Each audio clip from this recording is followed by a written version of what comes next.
The fathers of Nicea and Constantinople authored a creed which stated that the Holy Spirit proceeded from the Father. Later, the word filioque, in English, and the Son, was added in the West, against the opposition of Pope Leo III of Rome, without the East being consulted. This was wrong process. It smacks of conceit, presumptuousness, and a lack of charity at the very least. The East took exception to the illegitimate process by which filioque was added to the creed, and has typically condemned the change as heretical, on the basis that the Father is the sole fount of all being, and that to say Holy Spirit proceeds also from the Son makes the Son a secondary source of being. Anselm of Canterbury presents the Latin account as follows. Indeed, a source is seen to be a source only of a thing's beginning, and a cause is seen to be the cause only of an effect. But the Holy Spirit never began to exist, nor is he the effect of anything. What begins to exist advances from not-being to being, and the word effect is seen to be properly applied to something which is brought about. However, since it is true that the Son exists from the Father, and that the Holy Spirit exists from the Father and the Son, then, provided it is taken in a certain unique and ineffable sense, because otherwise it cannot be asserted, the Father can acceptably be called the source in some sense of the Son, and the Father and the Son can be called a source of the Holy Spirit. Nevertheless, we do not acknowledge two sources, the one source being the Father in relation to the Son, and the other source being the Father and the Son in relation to the Holy Spirit. Just as we do not believe that the Father from whom the Son exists is one God, and the Father and Son from which the Holy Spirit exists is another God. Yet each of them exists in his own way, from the same God and from the same source. The one exists by being begotten, the other exists by proceeding, providing this procession is construed in a certain unique and ineffable manner. For procession is spoken of in many ways. Of course, of these ways, what the one is understood to be unique, even as the Son's begottenness is recognized to be unique. The same thing is understood to be the case if we say, first, that the Father is the cause of the Son, and second, that the Father and the Son are the cause of the Holy Spirit. For we cannot say that there are two causes, namely the cause of the Son and the cause of the Holy Spirit, but only one cause, just as there are not two gods, but only one God, from whom the Son and Holy Spirit exist. If the Greeks argue that the Holy Spirit cannot exist from two causes or two sources, then we reply that just as we believe that the Holy Spirit exists not from that which is in virtue of not from that in virtue of which the Father and the Son are two, but from that in virtue of which they are one, so we say not that he has two sources, but that he has one source. Indeed, when we call God the source of creation, we understand the Father and the Son, the Holy Spirit, to be one source, not three sources. Similarly, although the Father and the Son and the Holy Spirit are three, they are one creator, not three creators. For the Father, Son, and Spirit are the source or the creator through that in virtue of which they are one, not through that in virtue of which they are three. Therefore, although the Father is the source and the Son is the source and the Holy Spirit is the source, there are not three sources but only one source.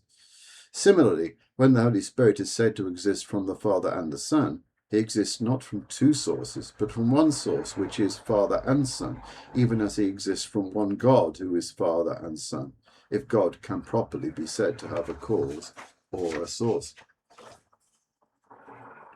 Gregory Palmos, one of the great Eastern theologians, explicitly affirms what the Western letters intend by the filioque, even though he was personally opposed to what he mistook them to mean. The spirit of the supreme Logos is a kind of ineffable yet intense longing or eros, experienced by the begetter for the Logos born ineffably from him. A longing experienced also by the beloved Logos and Son of the Father for his begetter. But the Logos possesses this love by virtue of the fact that it comes from the Father, in the very act through which he comes from the Father, and resides co-naturally in him. It is from the discourse of the incarnate Logos with us that we have learned what is the name of the Spirit's distinct mode of coming to be from the Father, and that the Spirit belongs not only to the Father, but also to the Logos. For he says, the Spirit of truth who proceeds from the Father, so that we may know that from the Father comes not solely the Logos who is begotten from the Father, but also the Spirit who proceeds from the Father. Yet the Spirit belongs also to the Son, who receives him from the Father as the Spirit of truth, wisdom, and Logos. For truth and wisdom constitute a Logos that befits his begetter, a Logos that rejoices with the Father as the Father rejoices in him. This accords with the words that he spoke through Solomon.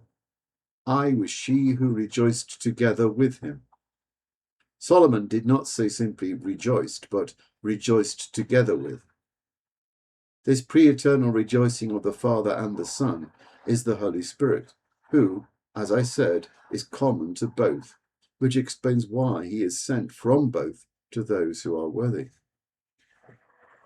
Yet the Spirit has its existence from the Father alone, and hence he proceeds as regards his existence only from the Father. Our intellect, because created in God's image, possesses likewise the image of this sublime eros, or intense longing, an image expressed in the love experienced by the intellect for the spiritual knowledge that originates from it and continually abides in it. Gregory here uses the term existence of Holy Spirit and claims that this is only from the Father, while identifying the Holy Spirit as being the pre-eternal rejoicing of the Father and the Son.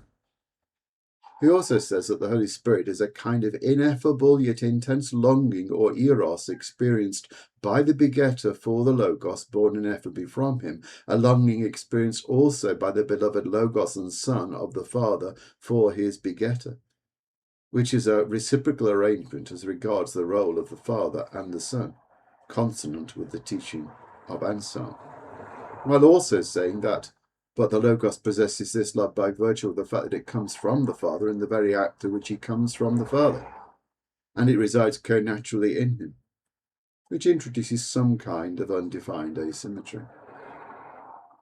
It seems to me that Gregory argues that while there is a sense to procession according to which Holy Spirit proceeds only from the Father, yet there is another sense to procession according to which Holy Spirit proceeds jointly from the Father and the Son. Whereas Holy Spirit is dependent on both Father and Son as their reciprocal pre-eternal rejoicing, the Spirit's origination in the Son itself originates in the Son's birthing from the Father. And so the dual dependency is ultimately a soul dependency. Well, that's my tuppence on the filioque. I think the whole thing was most regrettable and unnecessary, and the disputes that have followed on from it are all about words and misunderstandings, and it's very sad. So there you go.